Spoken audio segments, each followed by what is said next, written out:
Hello everybody, it is me, the Blacklister, and we're here to catalog the many exciting changes what came to the tower this week's reset update, particularly the Festival of the Lost. And without further ado, let's get, you okay? You okay there? You okay, buddy? Walk out the door, you see someone that you know and they ask you how you are, and you just have to say that you're fine when you're not really fine, but you just can't get into it because they would never understand. We will, of course, be saving Tess Eververse for last, since she has, by far, the most interesting inventory of the bunch. Now that's what happens when she stops sending all of Fenchurch's shipments back. The Gunsmith. He's selling a duo of mods today, only one of which has any real worth. The first is an impact mod, which increases melee regeneration speed, and the other being Counterbalance Stock, which reduces recoil deviation for the weapon. Just gonna, pick it up. Moving on. Mr. Drifter. Almost as pleasant a greeting as Mr. Lister, but sadly not quite as catchy. What do you have for us today? Same inventory as usual. His bounties are dump a small, medium, and large blocker, defeat 20 enemies with arc abilities, defeat 20 enemies with solar abilities, rapidly defeat 2 or more enemies with auto rifles, or submachine guns, 50 total multi-kills, and the weekly, earn 12 points in Gambit, wins add 3, losses add 1. Knock this off for some powerful rewards. Now, let's go see the poncho. Watch your head upon exiting. Miss Hawthorne and Lewis, peddling your wares, what have you? Defeat 10 Guardians in Crucible, defeat an opponent with a precision kill in Crucible, defeat 3 Guardians with your super in Crucible, defeat any blocker during Gambit, complete a tier 3 or higher blind well with clanmates. Well, guess I'm out of space. Complete 3 strikes with clanmates and win a Gambit match with clanmates. Now with giddy excitement, on to Amanda Holloway. You still with us? Hey girl, what you got for us today? Couple of ships, maybe a rare sparrow? Oh my. Now as you can see, she is the vendor where we can purchase masks and bounties which you'll need for the event. Specifically, this Jade Rabbit mask. These eyes of mine are burning red. Their loud roar tells me to seek victory. And her bounties, from which you will receive a single fragmented soul from the dailies, are defeat 25 enemies in the Haunted Forest with precision damage, defeat 50 enemies in the Haunted Forest with auto rifle, complete 5 heroic public events while wearing a Festival of the Lost mask, complete a strike while wearing a Festival of the Lost mask, loot 5 Lost Sector caches while wearing a Festival of the Lost mask, and complete Festival of the Lost bounties to get 40 fragmented souls, 7 masterwork cores, and catalyst progression for the Fighting Lion, I presume. Of course, we can't move on without mentioning a certain unique 600 power level auto rifle. The horror story comes with Zen Moment for stability, Rampage for damage, Flared Magwell for increased stability and reload speed, and Red Dot microsights for increased range and handling speed. It also comes fully customized and curated with a plus 10 reload speed masterwork. I anticipate this thing will be a beast in PvE. Also infusion fodder. You can also get Amaranth Atrocity, which gives you a nice pearlescent purple, which stands out against similar shaders like Dawn and Dusk. Although similar, I see the Dawn and Dusk as just a bit more tilting because of the giant pink eyesore that you become while wearing it, and so functionally it's superior. But aesthetically, I have to give it to Amaranth Atrocity. And of course you can get a couple of emblems which track how many nightmares you've slain and how many levels deep you've delved respectively in the Haunted Forest. And of course you have her normal boring inventory as well, but factually no one cares about that. Now Tess, my dear, you are being saved for later. Psych! We have one more vendor to visit before we get to you. In addition to Festival of the Lost, Lord Saladin and his Iron Banner return to the tower bearing bounties and bounty for all who strive for excellence. Saladman, what hast thou for this convivial day? Why, it's more of the same. Land 20 super kills in Iron Banner, capture 50 zones in Iron Banner, complete 50 matches in Iron Banner, generate 50 orbs of light in Iron Banner, win 7 matches in Iron Banner, land 50 precision kills in Iron Banner, and defeat 150 Guardians in Iron Banner. Bear in mind that most of these numbers have been cut in half since the last Iron Banana, so this is just wonderful, since each of these bounties will reward, in addition to tokens, powerful engrams. Those of you looking to boost your light level outside of the raid and Nightfalls will no doubt take to the Iron Banner like fish to water. Additionally, once you've completed these bounties, the gear in Saladin's inventory will become available for sale. Finally, we move on to our most beloved most hated vendor in the universe of Destiny, Tess Eververse. This video could not be complete without a perusal of her wares. Eververse. Quit that sniggering, you know what I meant. Starting out, the first thing we see are the new festive ephemeral engrams, the contents of which we'll get into in a minute, along with some new bundles. In the ephemeral bundle, you get 3 ephemeral engrams, 150 bright dust, and 5 dark fluorescence shaders, which have the singularly enjoyable trait of turning your gun into candy corn. And would you look at that, it even matches my Exo's paint job. Fancy that. The Pride Glass bundle includes 3 ephemeral engrams, a couple notes, and the Pride Glass ornament for the Fighting Lion, which, if you didn't already have before, you get for free with this event. The Road to Redemption bundle isn't new, but we'll cover it anyway.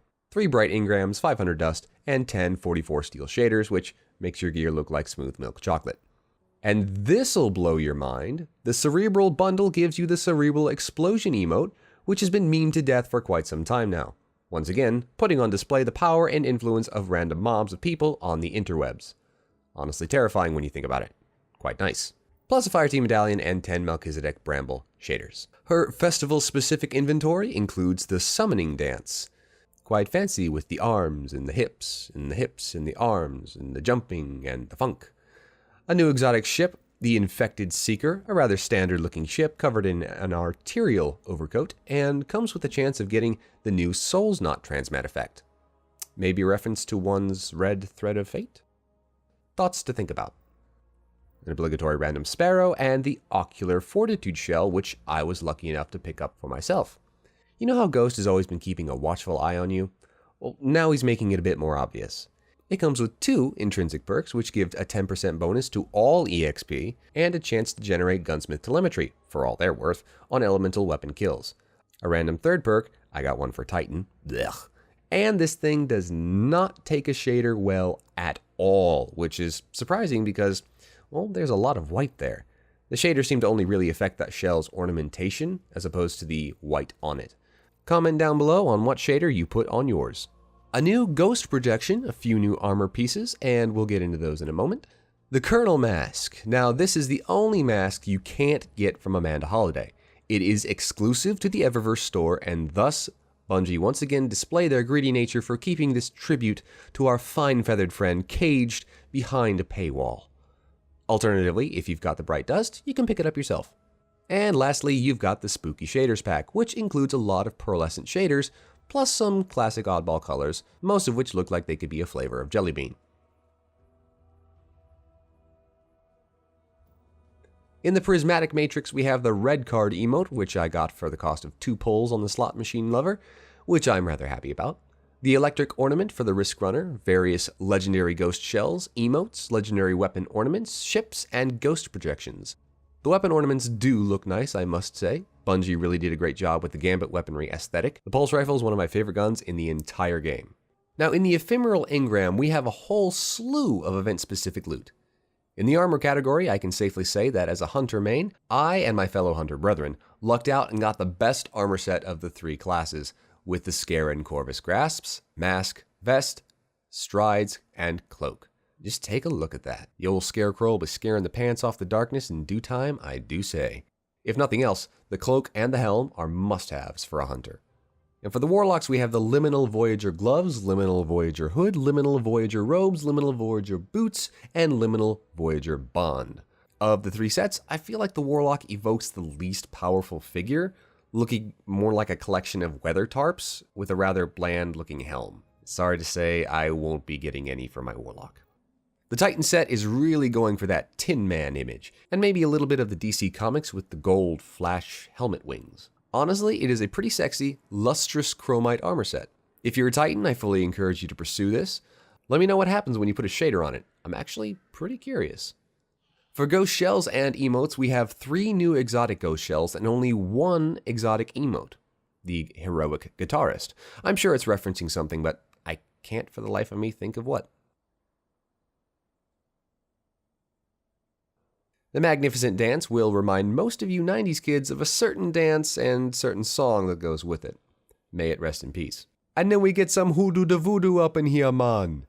Again, a reference to something that I'm clearly not getting. The next exotic ghost shell is the 9 live shell, which in addition to looking perfectly adorable, and maybe a little bit dangerous, comes with 3 intrinsic perks that follow the theme of the shell's flavor text. This shell gives you a better chance to get telemetry, additional faction consumables in strikes, and in the crucible. And then the cherry on top is another random perk to be rolled upon acquisition.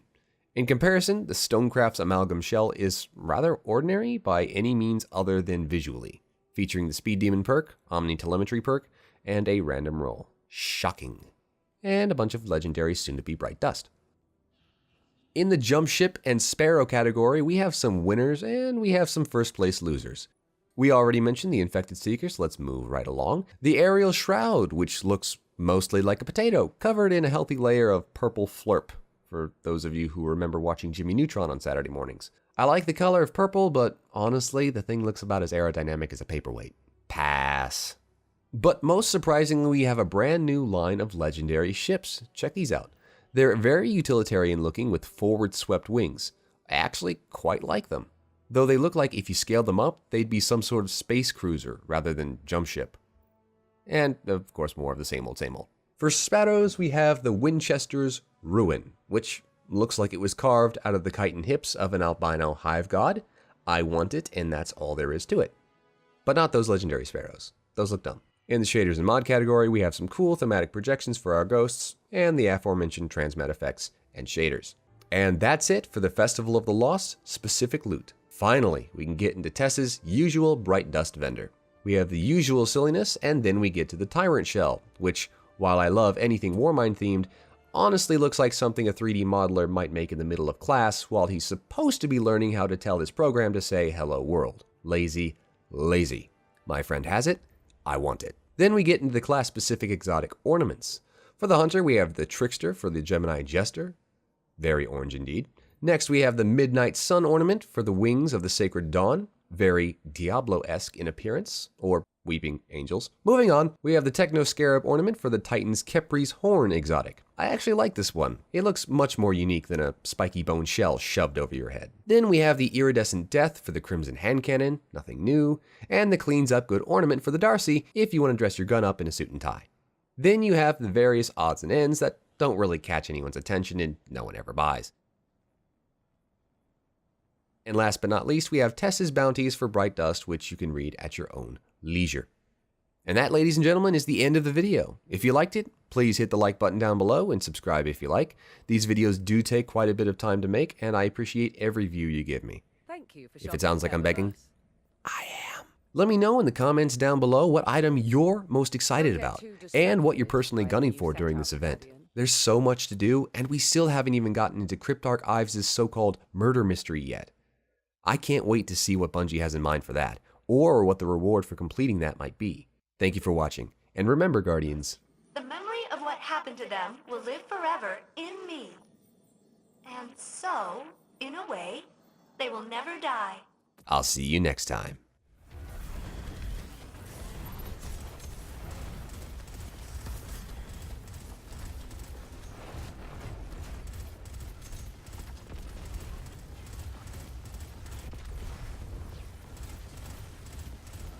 Ooh, okay. If I'm talking less now, it's because I'm having a lot less things like to say and more concentrating on not dying. Whoa. Whoa. Oh. Oh.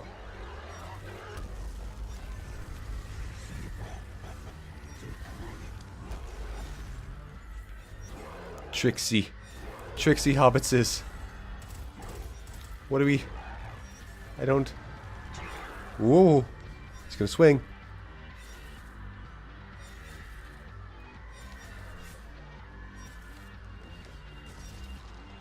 Oh, I fell straight into that trap.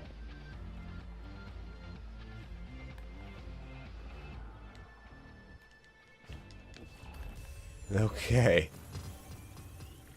Nice. Okay.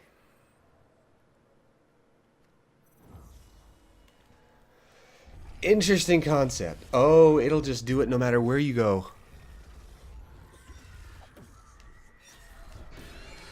Oh, and it drags you straight down, too. You can't jump. Oh.